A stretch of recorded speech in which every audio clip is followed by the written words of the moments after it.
आज हम बात करेंगे वेबसाइट एंगेजमेंट स्ट्रैटेजी की, जो कि हमें 2024 में काम आने वाली है। अब होता क्या है कि जैसे जैसे हमारे साल बदलते वैसे वैसे हमारी जनरेशन्स भी चेंज होते चलते हैं। तो यूज़र जो है वो भी चेंज होते जा रहे हैं। जो नए यूज़र्स आ रहे हैं उनके माइंडसेट कुछ और रहते हैं। अब ये सारे जो यूज़र्स आपके पास आ रहे हैं वो दो दो तरीके से आ रहे हैं, मेनली एसईओ और एसएमओ से। अब एसएमओ के काफ़ी सारे प्लेटफॉर्म्स है। एसईओ कई सारे कीवर्ड्स कवर करता है। अब ये जो कीवर्ड्स होते हैं ये उसके रिक्वायरमेंट के अकॉर्डिंग होते हैं। जैसे फॉर एग्जांपल कोई बंदा एक प्रोडक्ट ढूंढ रहा है तो दूसरा बंदा भी वही प्रोडक्ट ढूंढ रहा है, बट उनका जो कीवर्ड या सर्च टर्म होता है दोनों का लिखने का तरीका बहुत अलग अलग होता है। फॉर एग्जाम्पल किसी को केरल घूमने जाना है तो कोई लिख रहा है कि केरला टूर पैकेज, तो वो एंटायर पैकेज ढूंढ रहा है, और कोई ढूंढ रहा है डेस्टिनेशन इन केरला, तो वो इंफॉर्मेशन लेने की कोशिश कर रहा है। बट फाइनली हो सकता है कि जो जो इंफॉर्मेशन लेने की कोशिश कर रहा है वही पैकेज में कन्वर्ट हो जाए।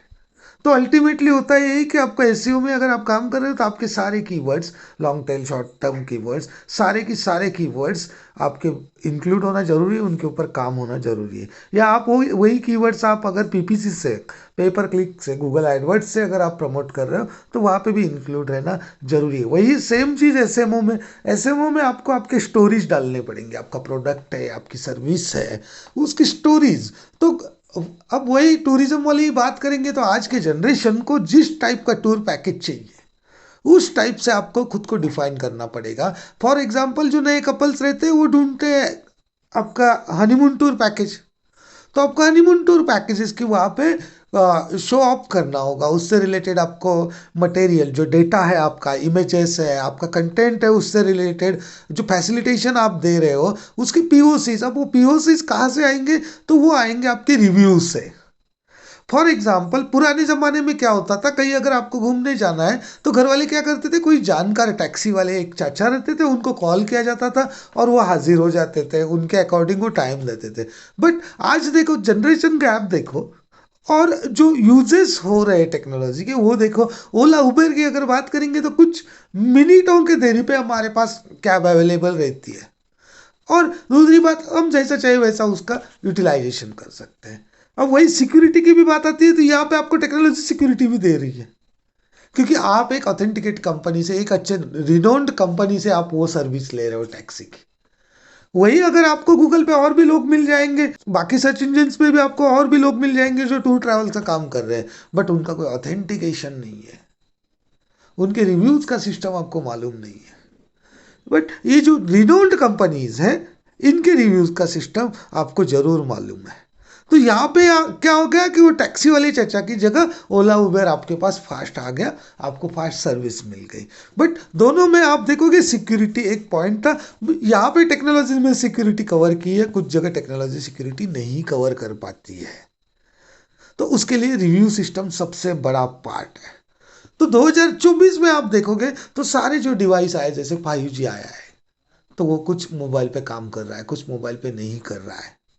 तो आपका जो वेबसाइट है, सबसे पहले तो आपको डिवाइस पे, हर एक डिवाइस पे आपका वेबसाइट कैसे वर्क हो रहा है वो डिवाइस टेस्टिंग करना आपको बहुत ज़्यादा जरूरी है।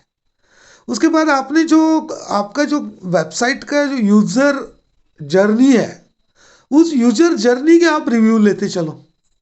जो क्लाइंट्स आपके बन रहे हैं, आपका जो भी बिजनेस है XYZ, आप उस बिजनेस के रिलेटेड रिव्यू जमा करो। आपके जो एग्जिस्टिंग क्लाइंट्स हैं उनके आप रिव्यूज ले सकते हो।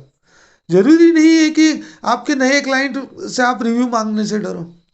मांगो, उनसे खुल के रिव्यू मांगो। सारे एसएमओ पे, एसईओ के सारी जगह पे रिव्यू मांगो। गूगल के रिव्यू मांगो, फेसबुक के मांगो, इंस्टाग्राम पे लाइक्स मांगो। ये सब चीज़ें करोगे तो आपकी जो कनेक्टिविटी है मार्केट से वो दिखती है। न्यू जनरेशन के साथ आपको डील करना है तो आपको न्यू जनरेशन के अकॉर्डिंग ही आपका एडवर्टाइजिंग मटेरियल जो है वो दुनिया के सामने जाना चाहिए।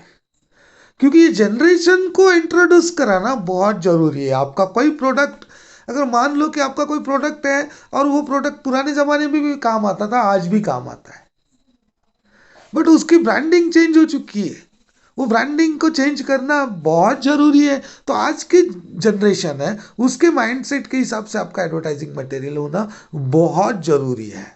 दूसरी बात, जितनी भी चीज़ें आपका ऑथेंटिकेट करवाती है, आपके प्रोडक्ट की ब्रांडिंग के पीछे जहाँ पे आपका ऑथेंटिकेशन आता है, वहाँ पे जितना हो सके उसको उतना ऑटोमेटिक कर दो, ताकि चीज़ें, जैसे आप लोग कई सारे टूल्स यूज़ कर सकते हैं, चैटबॉट्स यूज़ कर सकते हैं, ताकि आपका जो प्रोडक्ट या सर्विस के रिगार्डिंग जो कॉमन क्वेश्चंस रहते हैं, वो आपके यूज़र्स को, आपके कस्टमर्स को जल्दी से जल्दी उनका सॉल्यूशन मिल जाए। दूसरी बात, आपका नर्चरिंग करना मत छोड़ो। अब नर्चरिंग वेबसाइट पे कैसे करें? तो वही बात है अगेन, कि आप पॉपअप वगैरह डाल सकते हो। आपका जो भी, आप अगर मान लो पीपीसी से विजिटर आता है, तो उसके लिए आप अलग पेज पे उसको जाने दो। उसके लिए एक ऐसा पेज क्रिएट करो कि जो पहले भी होता था, कि डायरेक्टली वो बंदा आए और लीड सबमिट करे। बट एक्चुअल में जो आज का जो यूज़र है, वो डायरेक्ट लीड कभी नहीं सबमिट करता है, वो नॉलेज लेने की कोशिश करता है। तो आप हो सके, जितना हो सके, आपके ऑपरेशन को वर्बली और डेटा के साथ, इमेज के साथ, टेक्स्ट के साथ समझाने की कोशिश करो। आपके यूज़र को आप एजुकेट करोगे, तो आपका कन्वर्जन रेशो 2024 में जो है, आपका एंगेजमेंट रेशो जो है 2024 में, वो 100% ज़्यादा रहेगा। तो ये टेक्नोलॉजी और जनरेशन का काफ़ी बड़ा रिवॉल्यूशन 2024 में आ रहा है। क्योंकि जो 18, मतलब जनरली ये होता है कि 22-23 साल के जो लोग होते हैं, वो अर्निंग करना स्टार्ट करते हैं, और वही आपके मार्केट का एक पार्ट रहते हैं। उसी में से कुछ लोग हो सकता है आपके कस्टमर्स हैं, या जो बिजनेसेस करने जा रहे हैं, या जो आपका प्रोडक्ट पहली बार खरीदने जा रहे हैं। अब उनका माइंड सेट जिस लेवल पे चेंज हुआ है 2024 में, उनको उस तरीके की फैसिलिटी आप टेक्नोलॉजी के थ्रू दे सकते हो। तो वो जितनी हो सके ज़्यादा से ज़्यादा देने की कोशिश करो।